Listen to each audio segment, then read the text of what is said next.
Assalamualaikum warahmatullahi wabarakatuh. Perkenalkan, kami mahasiswa dari STAN Majene, jurusan Tarbiyah dan Keguruan, program studi Pendidikan Agama Islam.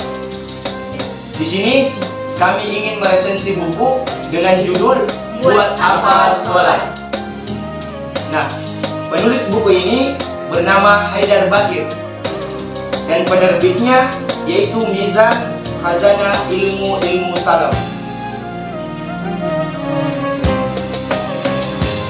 Jadi di dalam buku ini tuh membahas mengenai hakikat dari sholat.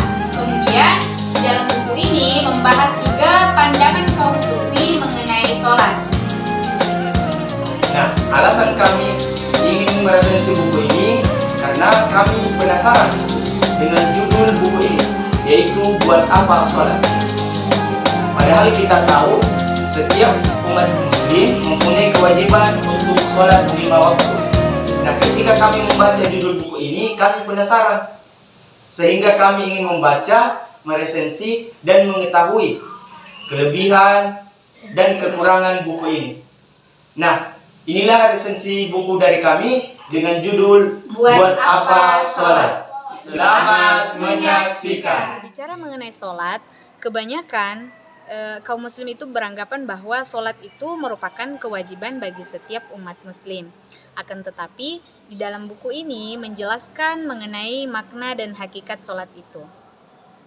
Dalam buku yang kami resensi ini, menjelaskan mengenai makna dari sholat dan hakikat sholat. Secara kebahasaan, sholat itu merupakan permohonan dari pihak yang rendah ke pihak yang tinggi. Dan sholat juga dimaknai dengan doa. Doa dan sholat, kata Abbas Al-Aqad, itu merupakan kebutuhan hati sekaligus kebutuhan jiwa. Juga terdapat dalam buku ini penjelasan mengenai Quran surah An-Nisa ayat 142 yang artinya apabila mereka mengerjakan sholat, mereka lakukan dengan malas. Artinya apa? Kebanyakan umat muslim ketika melakukan sholat hanya melakukan gerakan-gerakan sholat itu tanpa adanya kekhusyuan di dalamnya. Jadi juga terdapat dalam hadis Nabi yang mengatakan bahwa artinya saya disuruh sujud dengan 7 tulang. 7 tulang ini artinya apa? 2 jari kaki, 2 lutut, 2 tangan dan dahi. Tetapi masih saja ada orang yang sholat ketika dia sujud, dia tidak melakukan sujud dengan sempurna. Artinya apa? Ketika dia sujud, kakinya itu tidak menyentuh tanah, kakinya itu terangkat sehingga sujudnya itu tidak sempurna. Ini karena kurangnya pemahaman mengenai sholat. Di dalam buku ini tidak hanya membahas mengenai tata cara sholat sempurna secara lahiriah, tetapi juga membahas mengenai makna batin dan spiritualitas dalam sholat. Kemudian, maka dari itu sangat penting bagi kita untuk memahami dan membaca buku ini. Mengapa kita penting untuk mempelajari dan membaca buku ini? Karena buku ini memberikan kita pemahaman mengenai sholat secara khusyuk dan juga persyaratan-persyaratan diterimanya sholat, manfaat-manfaat luar biasa sholat dalam kehidupan kita. Dan juga buku ini mengambil pelajaran dari ajaran sufi dan juga para pemikir ulama terkemuka.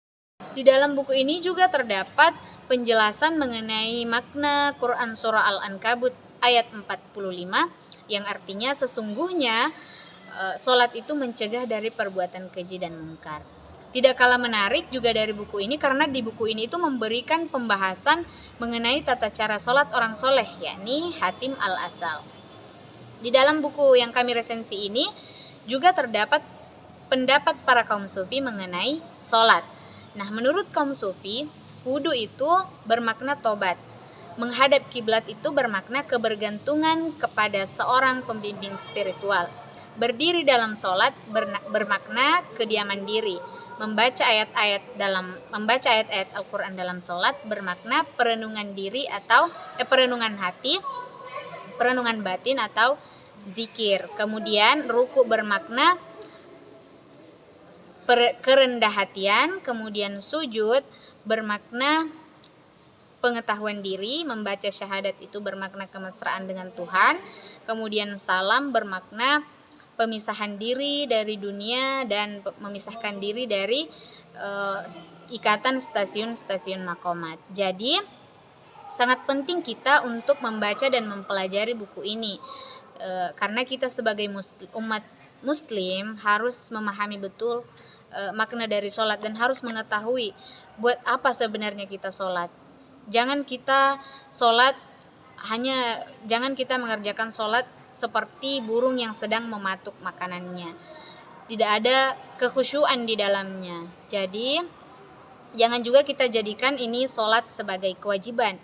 Kita mengerjakan sholat karena semata-mata untuk menunaikan kewajiban kita. Akan tetapi jadikanlah sholat sebagai kebutuhan fisik, kebutuhan jiwa kita, sekaligus kebutuhan akal kita. Demikian. Baik, kelebihan dan kekurangan. Yang menarik dari buku ini adalah buku ini didesain dengan minimalis dengan cover yang bagus, dan juga tulisan terdapat buku ini